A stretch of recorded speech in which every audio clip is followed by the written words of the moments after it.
Muy bien, pues ya estamos en directo, así que yo creo que debemos comenzar. Hoy es martes 28 de mayo y como todos los martes, Foro Jurídico en AM. Y en esta ocasión hablamos de arrendamientos urbanos, sobre todo arrendamiento urbano como negocio. Lo primero, saludar a nuestra jurista de cabecera, Magdalena Ortega. ¿Qué tal? ¿Cómo estás, Magdalena? Buenas tardes, muy bien, todo bien. Aquí con intención de dar unas pautas, de explicar un poco el complejo negocio del arrendamiento urbano. Abordar toda esta parte de arrendamientos que es muy importante y además, bueno, consecuencia que sobre todo desde esa múltiple perspectiva que tú decías cuando publicábamos el foro, ¿no? Y en este caso el foro jurídico de arrendamientos urbanos. Al final es comprender, ¿verdad? Tener una comprensión integral que aborde, bueno, pues desde como tú bien haces y dices siempre en estos foros, ¿verdad? Un antecedente histórico y a partir de ahí, bueno, pues información esencial que nos permita un poco generar el debate posterior. Así que nada, nada, yo encantado de escucharte, seguir aprendiendo como cada martes. Así que nada, yo te doy la batuta del webinar, del foro, para que a partir de ahí nos cuentes inicialmente, ¿no? Pues esa parte más antecedente histórico. Muy bien, muchas gracias. Bueno, efectivamente, el primer antecedente histórico que encontramos en la normativa de arrendamientos urbanos en España data de 1920. Es un Real Decreto de 1920 en el que fundamentalmente lo que se hacía era proteger a las clases más desprotegidas mediante la implantación de una prórroga forzosa para el arrendador e incluso con las posibilidades de que se hubiera prórrogas post-mortem, es decir, se heredaba el arrendamiento de padres a hijos o de entre parientes, ¿no? Bien, a continuación tenemos la ley de 1964, en la que también se prevén una serie de prórrogas que van a quedar modificadas por el llamado Decreto Goyer de 1985. Y por último, tenemos la ley actual, que es una ley de 1994 que entró en vigor el 1 de enero de 1995, que ha sido modificada hasta 5 o 6 veces, incluida la última vez por la ley de vivienda del 2023, en la que, no siendo una ley de arrendamientos urbanos, porque son cosas distintas, la ley de arrendamientos urbanos regula arrendamientos urbanos, como la palabra dice, y a cambio la ley de la vivienda regula muchas más cosas, sobre todo regula las competencias en materia de vivienda por parte del Estado, ¿no? Del Estado. Entonces, yéndonos concretamente a la ley de arrendamientos urbanos vigente, que es la ley actual de 1994, vigente desde el 1 de enero del 95, es importante saber cuál es el ámbito de aplicación de esta ley, ¿no? El ámbito de aplicación de esta ley, en los dos primeros, en el primer artículo 2 y el artículo 3 de la ley, nos explica, por una parte, qué es el arrendamiento urbano, es decir, regula todos aquellos arrendamientos de vivienda que sirven al arrendatario como vivienda habitual y que tienen anejos a la vivienda, un garaje, un trastero o cualquier otra cuestión, ¿no? Y luego tenemos lo que son lo que es arrendamiento de local que no es de vivienda habitual, que la ley dice concretamente que no tienen destino distinto al de la vivienda habitual. En este caso estaríamos ante lo que vulgarmente se entiende por arrendamiento de local de negocio. Local de negocio de todo, profesionales, artesanales, industriales, todo aquello que se considere negocio estará también regulado por esta ley. El arrendamiento urbano, ¿por qué? Pues porque normalmente, aunque sea arrendamiento de negocio, está en suelo urbano, ¿de acuerdo? Por eso es arrendamiento urbano igualmente, si bien tiene algunas peculiaridades respecto del arrendamiento de vivienda. La propia ley ya nos establece algunos arrendamientos que están excluidos de la norma, que son los arrendamientos a porteros, funcionarios, guardas, etcétera. Es decir, esos arrendamientos no están regulados por la ley de arrendamientos urbanos y lo más probable es que se consideren salario en especie, cosa completamente distinta al arrendamiento, ¿eh? Bien, también no se consideran arrendamientos urbanos los arrendamientos de viviendas militares. Es decir, ya sabemos que en ocasiones los militares de determinado rango tienen derecho a usar una vivienda. No se considera arrendamiento urbano tampoco. Luego estarían las viviendas, lo que se llama casa-habitación dentro de una finca agropecuaria. Es decir, una persona trabaja en una finca de explotación agropecuaria y a su vez tiene derecho a usar una vivienda. Tampoco está regulada por la Ley de Arrendamientos Urbanos.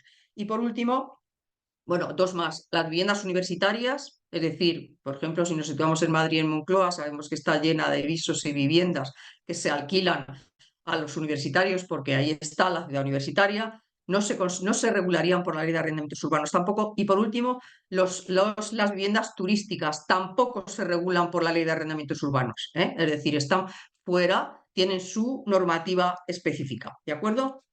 Bien, ¿cuáles son digamos, los puntos más importantes dentro de la ley de arrendamientos urbanos? La duración, es decir, la duración es libre en el arrendamiento urbano.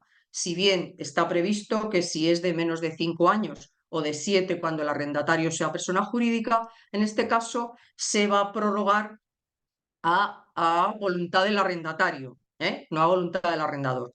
Luego, ahora, sí nos vamos a ver, como vamos a estudiar las leyes, vamos a estudiar la ley de arrendamientos urbanos, que es de la que estoy hablando ahora, y la ley de vivienda, que es una ley moderna del año 2023. Esa ley ha venido a modificar bastantes artículos, bastantes conceptos de la ley del 94, lógicamente, ¿no? Y uno de ellos es el tema de las prórrogas, es decir, se crean prórrogas extraordinarias para el caso de vulnerabilidad y para el caso de zonas tensionadas. Luego explicaré lo que significan zonas tensionadas, que es un concepto que ha creado la ley de la vivienda. ¿Cabe el desistimiento en el derecho, en el contrato de arrendamiento? Sí, cabe. El desistimiento cabe siempre y cuando se han cumplido 6 meses desde que empezó el contrato de arrendamiento. Si bien en el contrato de arrendamiento se puede pactar una indemnización, es decir, si yo como arrendatario quiero desistir del arrendamiento antes de que se cumpla el plazo pactado, puede que en el contrato se haya pactado una indemnización y la tengo que pagar. Es decir, con independencia, si me voy, pero pago la indemnización. Bien, por último, hay otra casuística también, otro apartado que me ha parecido interesante. ¿Qué pasa en el caso de las separaciones y los divorcios? Bien, pues aunque el contrato de arrendamiento esté pactado con una persona, si la sentencia judicial establece que el otro cónyuge tiene derecho al uso de la vivienda, porque se queda con los menores o por cualquier otra circunstancia, automáticamente el contrato de arrendamiento queda a favor de esa persona por sentencia judicial, es decir, lo ha dicho la sentencia, ya el contrato de arrendamiento ha quedado relegado a un segundo plano, si bien sigue vigente hasta que termine su duración. También en el tema de la renta, es decir, en el tema de la renta es libre también, si bien ahora esa ley del 2023 que acabo de citar y de la que hablaré a continuación, también ha establecido una serie de limitaciones al tema de la renta y a la actualización de renta, que ya no se actualizará al IPC, sino a un índice que se llama de garantía de competitividad. Este es otro concepto nuevo que ha creado la ley del 23, ¿de acuerdo? Es decir, estamos viendo cómo la ley del 2023 ha venido a modificar toda una serie de conceptos jurídicos que ya preveía la ley del 94, pero como se ha dictado una ley nueva que no es de arrendamientos urbanos, pero que sí toca la vivienda, está influenciando en la del 94. Bien, respecto de, digamos, peculiaridades que establece la ley de arrendamientos urbanos respecto de esos arrendamientos distintos al uso de la vivienda, es decir, locales de negocios. Bueno, pues hay dos cuestiones importantes, tres cuestiones que me han parecido importantes, que son, primero, el derecho a adquisición preferente. El derecho a adquisición preferente es aquel derecho que se establece cuando el arrendador pretende vender la vivienda o el local de negocio. Existe un derecho a adquisición preferente, que sería tanteo y retracto, el tanteo antes de vender, el retracto después de vender.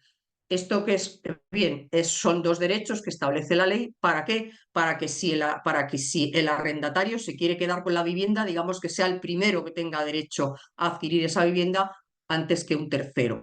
Bien.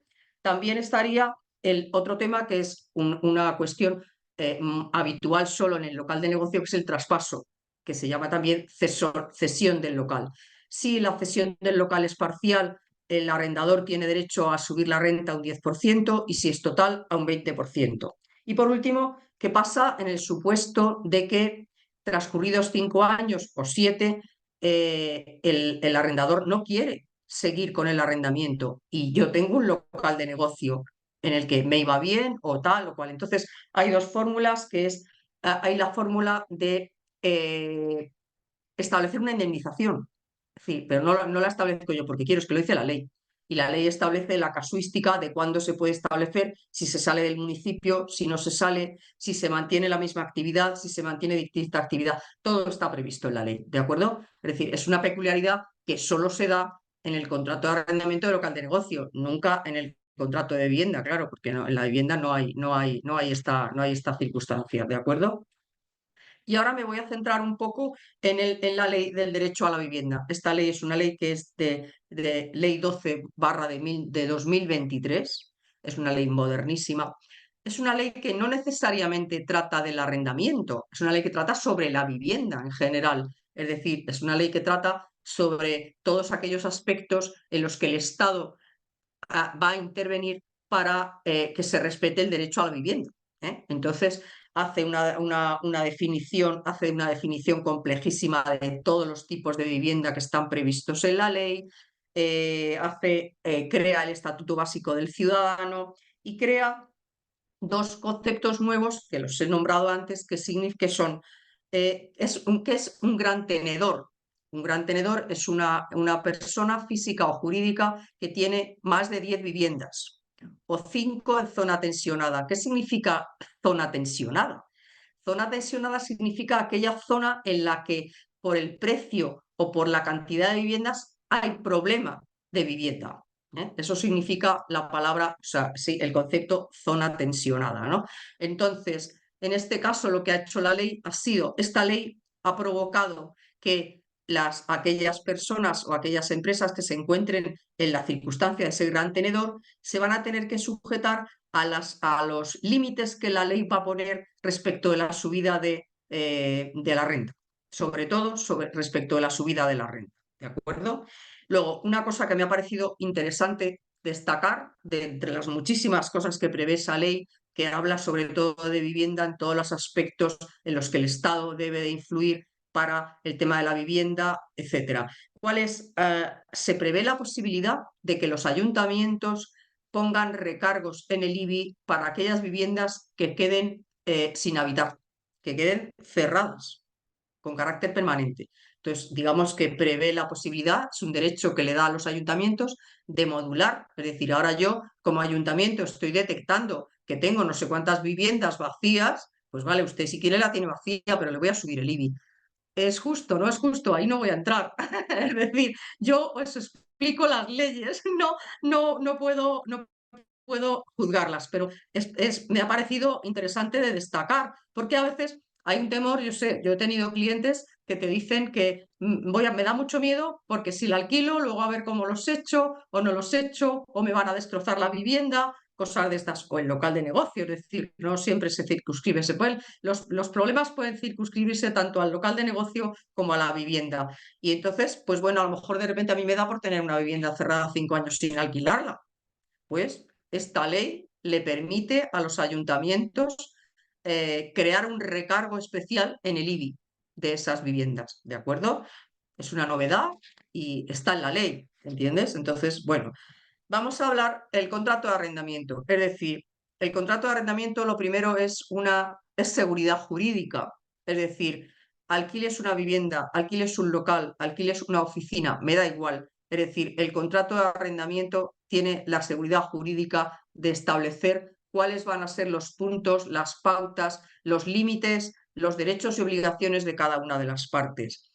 Yo normalmente recomiendo que al contrato de arrendamiento se una una nota simple informativa del registro de la propiedad, es decir, el arrendador acredite que lo que está alquilando es suyo. No vaya a ser que de repente alquilemos una vivienda o un local de negocio a una persona que no es propietaria, con lo cual no tendría derecho alguno sobre el inmueble, ¿no?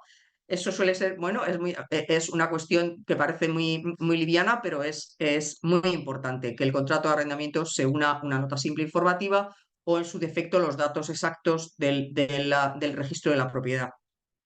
El contrato de arrendamiento, por supuesto, va a prever el plazo, va a prever el precio, va a prever la revisión de ese precio, va a prever las obras, es decir, en las viviendas puede ser, en los locales de negocio a veces es muy habitual hacer grandes reformas en el local de negocio. Esas reformas se van a quedar siempre en beneficio del inmueble, siempre, porque yo hago una reforma y no me la puedo llevar a mi casa.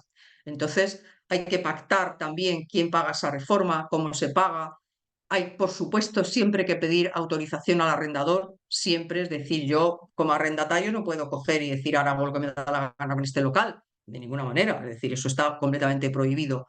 Hay una cuestión, el inventario también es importante, es decir, cuando yo alquilo un piso o alquilo un local, alquilo una oficina, alquilo una fábrica, es decir, es importante inventariar todo lo que hay dentro del inmueble. ¿Por qué? Pues porque eso es dinero, eso es inversión. Y si desaparece o se estropea o lo destrozan, es decir, todo eso debe de estar previsto en el contrato de arrendamiento. Es decir, el contrato de arrendamiento debe de ser un documento útil. No vale me copio de este que he visto en internet o me copio de este que mi prima me ha dejado uno y me parece a mí que está muy bien este contrato. No, hay que llevar mucho cuidado, ¿no? Luego, por último, hay un detalle que me ha parecido importante, que es el tema de las fianzas. La fianza es obligatoria depositarla en la comunidad autónoma, es decir, la fianza legal. Las fianzas complementarias, avales bancarios u otras cosas, no, pero la fianza legal es obligatorio depositarla en la comunidad autónoma, en concreto en Madrid. En la Comunidad de Madrid, en el IBIMA concretamente, es el organismo donde está la oficina donde se depositan las fianzas. Por tanto, cuando yo suscribo un contrato de arrendamiento, sea de local de negocio, sea de vivienda, el arrendatario me entrega la fianza la deposito en la comunidad autónoma y cuando termina el contrato la tengo que rescatar y devolvérsela al arrendatario. ¿De acuerdo? Y por último, vamos a hablar de un tema que me ha parecido bastante candente, que es el tema de las viviendas de uso turístico. Bueno, como he dicho al principio, no están reguladas en la ley de arrendamientos urbanos, es decir, están excluidas expresamente. Con lo cual, ¿dónde vamos? Pues vamos a que cada comunidad autónoma regula lo que quiere. Tenemos 17 comunidades autónomas con 17 normativas distintas, ¿eh? Pueden parecerse un poco tal y cual, pero no. O sea, esto es así. No hay una legislación nacional todavía. Entonces, hay dos tipos de, bueno, aparte de, es decir, todos sabemos lo que es un hotel, un hostal, un albergue, un tal. Pero luego hay una diferenciación que digamos que es la que está más en boga, que sería las viviendas de uso turístico. La vivienda de uso turístico la lleva, o sea, la gestiona una persona que muchas veces no es empresario, que lo hace de manera normalmente no todo el tiempo y que lo único que hace es publicarse en un portal online, digamos Airbnb, digamos, o sea, son portales en los que yo meto mi vivienda, meto 4 fotos y lo alquilo. Claro, ahí empezamos con los problemas fiscales, con los problemas de todo tipo. Y luego estaría los apartamentos turísticos. Estos sí están regulados en las leyes, es decir, los apartamentos turísticos están regulados por categorías, por superficie, por llaves, por muchas cosas, ¿no? Y además estos sí están gestionados por empresarios del turismo, ¿no? Entonces, bueno, en la vivienda de uso turístico es la que está creando verdaderos problemas en las ciudades, problemas de convivencia, porque lo acabo de decir, es decir, está regulado en cada comunidad autónoma de una forma distinta. Entonces, hay comunidades autónomas más permisivas y comunidades autónomas más restrictivas, lo cual quiere decir que en función de lo que la comunidad autónoma tenga previsto, pues a lo mejor yo vivo en una ciudad en la que el arrendamiento de pisos turísticos se convierte en un verdadero infierno y en otras en las que, si está bien regulado y bien limitado, puede ser un negocio interesante siempre y cuando el arrendador esté legalmente establecido. Por ejemplo, en la Comunidad de Madrid es obligatorio tener un certificado de idoneidad de la vivienda, es obligatorio estar inscrito en un registro de empresas turísticas.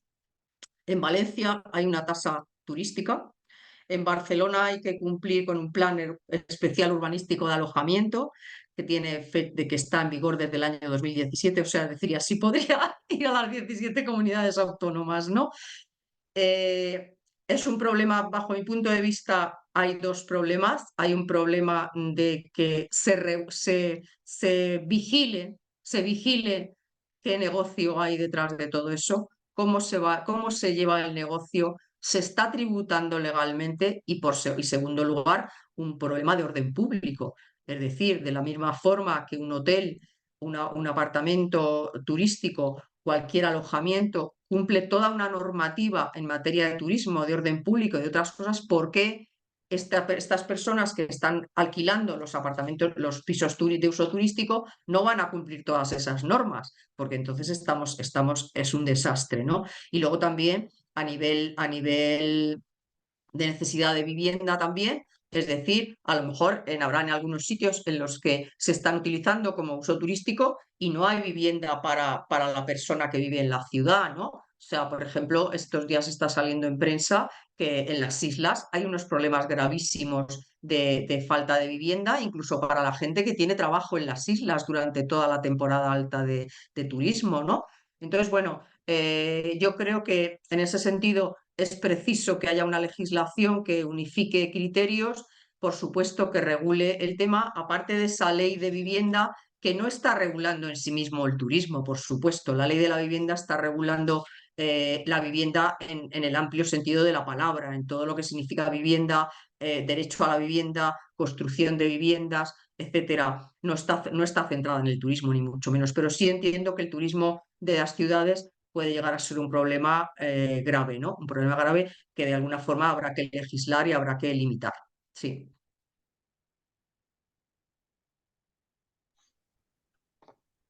Wow, madre mía. O sea que un poco con lo que nos cuentas, realmente ha habido una modificación bastante fuerte, ¿no? Desde la última que hubo y ahora en 2023 comentabas, ¿verdad? Que fue la Sí. última modificación donde un poco... ¿Cuál es bueno, hay muchas preguntas, pero quizás la primera es ¿cuál es el objetivo de adaptar esta nueva ley de la vivienda que no de alquiler, como tú bien decías? Ley de vivienda donde se introducen nuevos cambios en el arrendamiento de locales o viviendas, ¿no? ¿Cuál crees tú que es?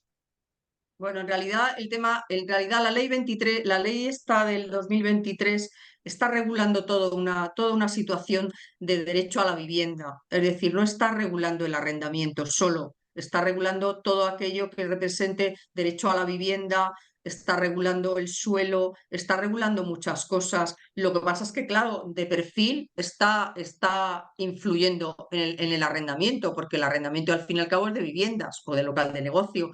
Entonces, esa ley, también la ley está preveyendo la posibilidad de que el Estado y las comunidades autónomas dediquen más suelo a viviendas públicas. Es decir, es una ley enfocada a conseguir que la gente tenga viviendas dignas, ¿no? Claro, lo que pasa es que de refilón está influyendo en el tema de precios, en el tema, ¿por qué? Pues porque si, por ejemplo, en una ciudad se suben los alquileres a unos niveles desorbitados, la gente no puede alquilar. Entonces, en ese sentido, la ley está frenando la especulación, por así decirlo, la especulación en los precios de la vivienda, ¿no? Está frenando la especulación en el arrendamiento y por otra parte está creando mecanismos para hacer más viviendas, ¿eh? Sí, sí, claramente, sí. Aquí quizás el problema, que no sé si sería un problema, yo lo veo así, son las competencias que desde el desarrollo de la Constitución están trasladadas a las comunidades autónomas. Entonces, en función de la comunidad autónoma, no cuanto más rica sea, sino que en función del legislador autonómico tendremos una u otra diferenciación dentro de la misma ley, ¿sí? Sí, bueno, el tema de lo de las zonas tensionadas efectivamente es competencia de la comunidad autónoma. Será la comunidad autónoma la que decida qué zona es tensionada y qué zona no lo es. Pero bueno, eso forma parte de la visión jurídica que tenemos en España ahora mismo. Es decir, las comunidades autónomas tienen sus competencias y las asumen. Entonces, pues bueno, ese es un poco el tema. No, no, pues eso no lo podemos obviar. De la misma forma que he dicho que en los pisos turísticos tenemos 17 normativas distintas, en el tema de las zonas tensionadas pasará lo mismo. No obstante, yo creo que tampoco hay que obsesionarse con ese tema. Yo he leído algún artículo por ahí en el sentido de que es un porcentaje muy pequeño el que hay ahora mismo de tenedores de más de 10 de más de 10 inmuebles, ¿no? O sea, tampoco estamos. Habrá empresas que se dediquen al arrendamiento, lógicamente, pero también hay mucha gente que tiene un piso alquilado, el suyo y otro más, o sea, nada más, ¿no? Y a esas personas no les va a influir la legislación ni de zonas tensionadas, ni le va a influir nada, ¿no? De hecho, solamente está previsto que los alquileres se limiten para ese tipo de zonas y para ese tipo de tenedores, no para todo el mundo. Entonces, bueno, pues creo que se están estableciendo dos baremos distintos, ¿no? En función de las propiedades que tienes, ¿no? Sí, sí, efectivamente. Del que tiene mucho y del que tiene poco, que también entiendo que entran también las bonificaciones, es otra cosa nueva, ¿verdad? Consecuencia de esto mismo que comentabas tú, ¿no? En función de los propietarios que alquilen el inmueble, o bien por vivienda habitual, o bien que tengan una actuación de rehabilitación, o bien que alquilen de una forma social a aquellas personas en situación de vulnerabilidad, o sea que ya entran también en juego un poco todo ese desarrollo en la bonificación, ¿no? Sí, efectivamente. O sea, en realidad, como digamos que el objeto de la ley de 2023 es facilitar la vivienda como derecho fundamental.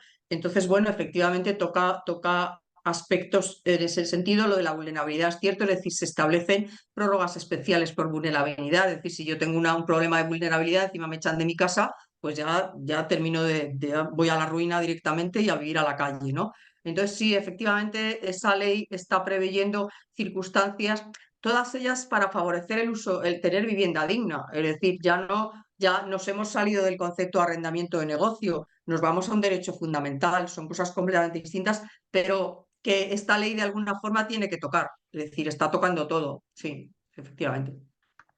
Y además la reducción de IRPF, que también es otra cosa actual, ¿no? Con la nueva ley de vivienda, hablando de esa parte de arrendamiento social, ¿no? Siempre que esté por debajo Sí. del precio. Aquí la duda que surge es del precio que marca la comunidad, del precio que marca la ley en general, hacia dónde vamos en ese Bueno, el sentido. tema es que en principio se han cargado el tema del IPC, se lo han cargado como mecanismo de subida de precios. Van a crear un índice nuevo que se llama de garantía de competitividad, que lo publicará el INE. Y entonces, pues ese es un poco el tema. Es decir, van a tener que, se va a ver, por una parte se regula. Yo insisto, creo que se regula mucho más lo de los grandes tenedores y de las zonas tensionadas y se mantienen las cosas en un nivel más o menos como estaba anteriormente en las situaciones normales, en las situaciones en las que no estoy en esos límites que ha marcado la ley, entiendo, ¿eh? Sí, yo creo que sí, que puede ser un poco el planteamiento, sí. Fenomenal. Muchas de las preguntas nos las llevamos más a la parte de fiscalidad y de aspectos económicos, ¿eh? Como, bueno, lo decías tú anteriormente, un apartado muy, muy interesante que comentabas, ¿verdad? Que es la parte del IBI, ¿no? Sí, El sí, recargo del IBI de eh, habla de hasta el 150% en caso de viviendas que lleven más de 2 años vacías, ¿no? Es una sí, pasada, ¿no? Entonces, sí. el objetivo es sacarlas al mercado, entiendo, ¿no? Claro, o sea, volvemos al. Es que al final todas las cuestiones nos llevan al mismo sitio, nos llevan a que esa ley del 2023 está intentando proteger el derecho a la vivienda. Es decir, nosotros vemos el arrendamiento como un negocio, que por supuesto lo es, y puede ser perfectamente llevado y legalmente tramitado y ser rentable, pero la ley del 23 está viendo la vivienda como un derecho fundamental. Es decir, todo lo que perjudique que yo no tenga vivienda, pues lo está intentando limitar. Y efectivamente, el tema de que haya viviendas cerradas, vacías, pues bueno, yo no sé si es justo o injusto que se imponga un IBI tan carísimo, pero es una forma, supongo que habrá otras, a lo mejor o empezaremos a tener que pensar que tiene que haber fórmulas, pero el problema es que esta ley está enfocada al derecho a la vivienda, no está enfocada al negocio de la vivienda. Respecto del negocio de la vivienda, hay otras muchas normas que la regulan, ¿no? Y el arrendamiento es un negocio, no nos olvidemos, es un negocio claramente, sea de 3 viviendas o sea de 50 viviendas en toda España. Pero en este caso está chocando el tema del interés empresarial del arrendamiento urbano con el derecho fundamental del derecho a la vivienda. Y en todo caso, parece como que si como consecuencia de esa contraposición de intereses, prima el derecho a la vivienda, claro, ¿entiendes? Pero en este caso, claro, lo que pasa es que, claro, pues resulta gravoso que yo tenga 2 o 3 viviendas cerradas y que de repente venga el ayuntamiento de tal sitio y me pegue un hachazo importante por tener la vivienda cerrada. Sí, sí, sí. Totalmente, totalmente. Había un usuario que nos decía, ¿qué impacto está teniendo la normativa, esta nueva normativa, sobre alquileres turísticos en el mercado de arrendamiento urbano de larga duración? No, o sea, el arrendamiento turístico está excluido de los arrendamientos urbanos. Lo he dicho al empezar la conferencia. Está excluido. Es decir, los arrendamientos de uso turístico están regulados por la normativa específica. Entonces, cada comunidad autónoma. Lo que cada comunidad autónoma diga será la repercusión. De hecho, en algunas comunidades autónomas están teniendo problemas gravísimos, sobre todo de orden público, y entonces esas comunidades autónomas están confeccionando leyes mucho más restrictivas y a cambio otras comunidades autónomas en las que no han tenido problemas de orden público o no o les da igual, aunque los hayan tenido, digamos que el gobierno de turno no le interesa nada cambiar el tema, pues son más permisivas, pero está en la regulación de cada comunidad autónoma el tema de que quieran permitir o quieran restringir el alquiler de pisos de uso turístico, ¿eh? Y cada comunidad autónoma establece los mecanismos, ¿eh? Vamos, la Comunidad de Madrid es bastante. Yo hace muchos años tuve un cliente que tenía negocios de turismo rural y la Comunidad de Madrid es exigentísima y además exige una cantidad de requisitos y tiene unas inspecciones durísimas, o sea, pero durísimas, ¿eh? O sea, que no. Lo que pasa es que, bueno, a veces nos parece que no, que todo está, que no se regula nada y que no se vigila nada, ¿no? Pero no, las legislaciones, pero cada comunidad autónoma es la que establece los mecanismos y las normas, sí. Otro usuario nos pregunta que si tengo una vivienda o un inmueble alquilado, un local alquilado, con esta nueva ley, ¿tengo que disolver el contrato que tengo y volver a hacer uno nuevo?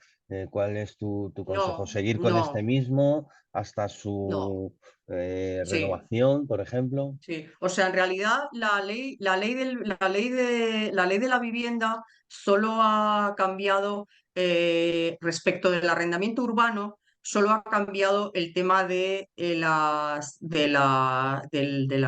precio, de la renta, de la posibilidad de subir la renta, solo ha cambiado eso.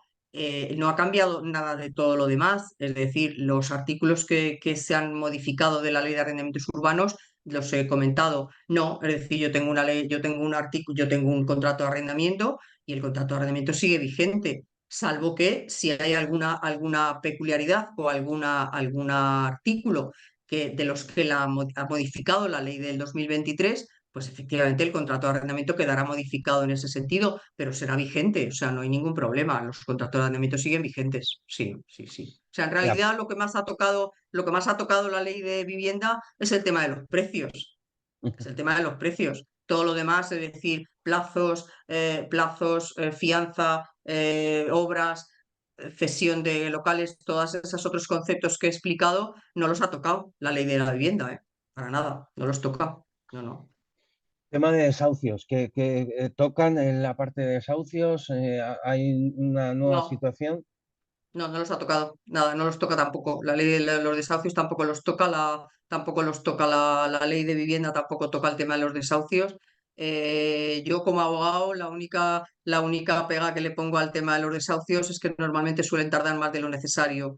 Es decir, el procedimiento de desahucio suele tardar bastante tiempo y si estamos ante la situación de un inquilino que no paga o que está destrozando el inmueble, es un peligro importante. Es decir, estamos ante una situación de indefensión importante porque necesitamos que la justicia en este caso sea lo más rápida posible, ¿no? Para evitar ese daño de que no consigo de que el inquilino se marche de forma voluntaria, porque hay que tener en cuenta el concepto de posesión, es decir, cuando nosotros arrendamos un local de negocio, arrendamos una vivienda, perdemos la posesión del inmueble. Somos propietarios, pero no tenemos posesión del inmueble. Y para recuperar la posesión del inmueble necesito que el inquilino se marche. ¿De acuerdo? Entonces, si se marcha de forma voluntaria, pues perfecto, pero si no se marcha de forma voluntaria, hay que ir a un procedimiento judicial. Ese procedimiento judicial implicará el desahucio y el lanzamiento, las dos cosas. Y no son rápidos, ¿eh? No suelen ser rápidos. En Madrid tardan muchísimo y en otras ciudades tardan bastante, un poco como consecuencia del colapso que arrastran los juzgados en todas las materias. En esta, pues no iba a ser excepción, ¿eh? Sí. Y dependiendo si es vivienda habitual o segunda vivienda, ¿no? Entiendo que siendo vivienda habitual, las cosas... Vale. Bueno, en este caso aquí lo único que aquí sí entraría, sí podría entrar el tema de la vulnerabilidad esta que ha creado la ley de la vivienda y entonces podría darse la circunstancia de que tuvieras que esperarte porque resulta que estás ante un caso de vulnerabilidad y cosas de estas, ¿no? ¿Entiendes? En ese caso sí. Pero vamos, puestos en un caso habitual y normal que suele ser una de dos, o que el inquilino no te paga porque no le da la gana o porque te está empezando a destrozar el local o por lo que sea, pues no, en ese sentido no ha cambiado. Es decir, el pleito de desahucio es el mismo. O sea, no, es lo mismo, es una cosa que otra, ¿no? Sí, efectivamente. Pero muy despacio y poco eficaz. El tema es poco eficaz, sí, poco. La afectación de la nueva ley con los contratos de alquiler de habitaciones, ¿cómo queda? No lo prevé, no está previsto, no lo regula, no lo regula. La ley no regula el tema de las habitaciones. Es decir, el problema es que el arrendamiento urbano solo se regula en la ley de arrendamientos urbanos y en el Código Civil, cuidado, el Código Civil también regula el arrendamiento. Lo que pasa es que la ley está del 2023, al tratar sobre todo un espectro referido a lo que es la vivienda, ha rozado necesariamente el arrendamiento. Pero no, la ley del 2023 no regula ninguna cuestión referida al alquiler por habitaciones tampoco, no. Eso estaría todo regulado en la ley de arrendamientos urbanos. Muy bien, muy bien. Y por último, también nos hacían mención a los gastos de inmobiliaria. Hay una modificación a partir de Sí, esta hay dos, nueva hay ley, dos ¿verdad? cosas, hay dos novedades que no me he acordado de comentarlas. Bueno, hay una novedad que es que se permite el pago de la renta telemático.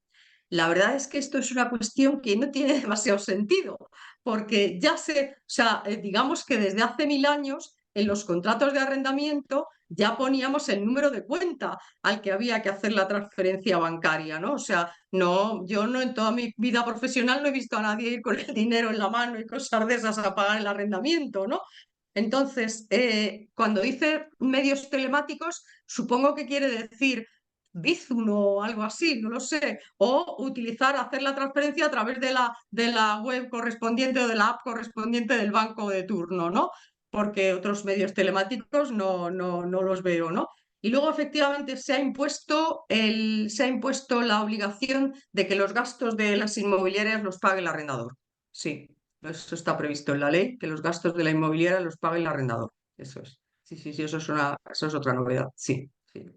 Con independencia de que se puedan establecer acuerdos privados, ¿no? Porque puede ser que el arrendador haya subcontratado a su vez a un profesional para que le alquile la vivienda, ¿no?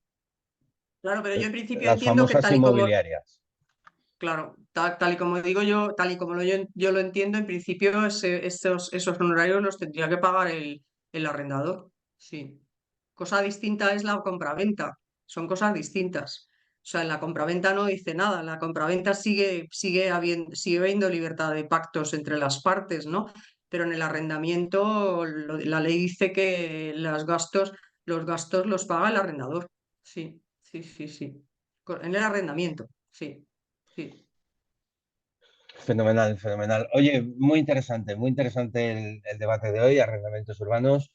Lo más importante, yo creo que el consejo final que podamos dar a todas estas personas que nos han estado siguiendo, que tengan dudas relacionadas un poco con la nueva ley, ¿verdad? De la vivienda, es que se pongan en manos de un profesional a la hora de efectivamente tener todo eso atado y bien atado desde el inicio en el desarrollo del contrato, ¿verdad? Importante que no hagan un copia-pega, lo decías tú anteriormente en algún momento de la conversación, lo importante que es tener un buen contrato redactado, hasta un poco la novedad actual de la modificación, sea de un apartado, de un Real Decreto o de una ley, ¿no? Hay que estar informado, pero ya al tiempo apoyarse en aquellos que efectivamente por su actividad profesional, por su profesión, pues tienen que estar, tenéis que estar, ¿verdad? En el día a día, ¿no? ¿Qué les dirías a todas aquellas personas que teniendo esta opción aún no siendo grandes tenedores, ¿no? Sino que aún siendo pequeños, acordaros que baja de 10 a 5, importante, los bienes inmuebles para estar considerado gran tenedor. ¿Qué les dirías a todas aquellas personas que van a dar el salto, ¿no? A arrendar una vivienda o un local? Bueno, efectivamente, yo, como siempre, os recomiendo que os pongáis en manos de un profesional. Es decir, los arrendamientos urbanos es una cosa muy compleja, aunque un contrato de arrendamiento puede parecer una cosa muy sencilla que tiene tres datos, es todo lo contrario. Es decir, el contrato de arrendamiento es un contrato muy complejo, prevé muchas cosas, es un negocio jurídico. El negocio jurídico de inicio debe de estar bien planteado y ese planteamiento debe de estar en ese contrato de arrendamiento. Es bueno que las partes sepan a qué se comprometen, a qué no se comprometen, cuáles son sus derechos, cuáles son sus obligaciones y, por supuesto, que nos redacte el contrato de arrendamiento un profesional, porque efectivamente os he explicado, ¿no? La cantidad de modificaciones legislativas que hay en el contrato, en los contratos de arrendamiento, en el propio derecho de arrendamiento. Es decir, hay legislaciones constantemente, incluso la ley esta del año 95 y hasta el 2023 ha sido modificada varias veces en el articulado. Es decir, es necesario la intervención de un profesional para que haga un buen contrato de arrendamiento, preveyendo todos los derechos y todas las obligaciones y preveyendo todas las circunstancias que pueden darse en la vida de ese arrendamiento. Por supuesto, tratándose de locales de negocio o de negocios de cualquier tipo, industriales, artesanales, profesionales, todavía con más razón. Es decir, me parece fundamental que un empresario que arrienda un local de negocio, una nave, lo que sea que arrienda, que esté perfectamente asesorado, que esté haciendo el contrato con todas las peculiaridades, con todos los problemas que le puedan surgir, con lo que puede hacer y con lo que no puede hacer. Está en juego su propio negocio, es decir, está ejerciendo su actividad profesional y empresarial en un local que no es suyo. Es decir, que respecto de riesgos, de todo, es decir, todas esas cosas que se puedan prever en el contrato de arrendamiento nunca estarán de más. Y por supuesto, el consejo de que ese contrato de arrendamiento lo redacte un profesional. Y luego también en el aspecto fiscal. Es decir, necesitas también el apoyo fiscal siempre. Es decir, estamos frente a un negocio jurídico económico, siempre vamos a tener la faceta fiscal, ¿no? Y entonces, lo mismo, efectivamente, de la misma forma que nos asesoramos fiscalmente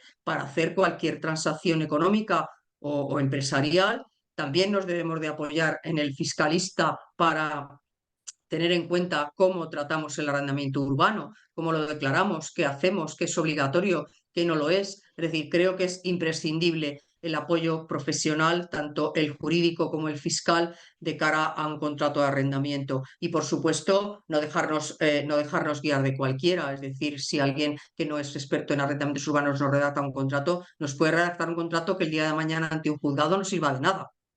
Eso además, es decir, frente a cualquier incumplimiento, frente a cualquier problema, si ese contrato de arrendamiento está mal redactado o le faltan detalles, le faltan conceptos, el juez lo va a tener en cuenta y va a decir, bueno, pues ustedes en el contrato no han previsto esto, no han previsto lo otro, y el juez no va a suplir el contrato de arrendamiento mal redactado, un contrato en el que no se ha previsto alguna obligación o derecho. Entonces, es importantísimo tener un asesoramiento previo. Incluso, bueno, vamos a suponer que alguien no ha tenido asesoramiento previo, pero luego le empiezan a surgir problemas a lo largo del tiempo que transcurre el contrato de arrendamiento. Pues también podemos pedir ayuda en el sentido de ver si se puede hacer alguna cláusula adicional, algún anexo a ese contrato, cualquier cosa que pueda mejorar ese primer contrato que no se hizo correctamente o que se hizo de forma incompleta, ¿eh? Sí, creo que es fundamental. Totalmente de acuerdo. Además, bueno, en la parte que a mí me toca en la fiscalidad, ¿no? Es importante, ¿no? Porque nuevas deducciones, pero no solo las deducciones, los beneficios fiscales y las bonificaciones en IRPF, sobre todo de aquel que va a alquilar o está alquilando. Ujú. Ambos lados de la mesa, ¿no? Por decirlo de algún modo. Magdalena, fenomenal. Oye, ha sido un placer, claro que sí. Nos has seguido dando luz, en este caso, a toda esta parte de arrendamientos urbanos, que es muy importante. Poníamos la coletilla, ¿verdad?, como negocio, porque al final no deja de ser eso, ¿no? El que efectivamente, aunque no pasemos de 5, ¿verdad?, inmuebles, oye, uno o dos, por lo que sea, ¿no? Hablando un poco también de herencia, ¿no?, que hayamos recibido. Tiempo atrás hemos Sí, hablado de herencias también, otro tema muy, muy interesante, que por cierto tienen todos los videopodcasts que hemos venido haciendo desde el área jurídica de la asociación, en el canal de YouTube de la misma. Por lo tanto, un placer, claro que sí, que nos hayas dado, como bien decía yo, luz a todo esto y que, bueno, pues el martes que viene, no, al siguiente, un nuevo tema. Ya veremos cuál, porque de momento estamos analizando, estamos ah, preguntando, importante, claro que sí, preguntar a todas aquellas personas que nos han venido siguiendo en todos estos webinars, en este foro jurídico de la asociación, qué temas de interés, de relevancia quieren que abordemos y estaremos encantados de, con tu ayuda, darles solución, ¿no? Porque al final somos muy de eso, de dar soluciones, ¿verdad? claro, efectivamente. Sí, muy bien. Muchas gracias y hoy espero que haya sido útil y que todo el mundo se haya llevado por lo menos unas pautas, unas ideas generales de lo que puede ser el arrendamiento como negocio, por supuesto, como negocio del empresario. Totalmente de acuerdo. Fenomenal. Oye, pasa buen día a todos los que nos están escuchando también y nos van siguiendo a través de las redes sociales, porque estábamos en directo también a través de estas redes sociales. Por lo tanto, buen día para todos y buena semana. Nos vemos en el Igualmente. siguiente. Buenas tardes. Adiós. Chao. Buenas tardes.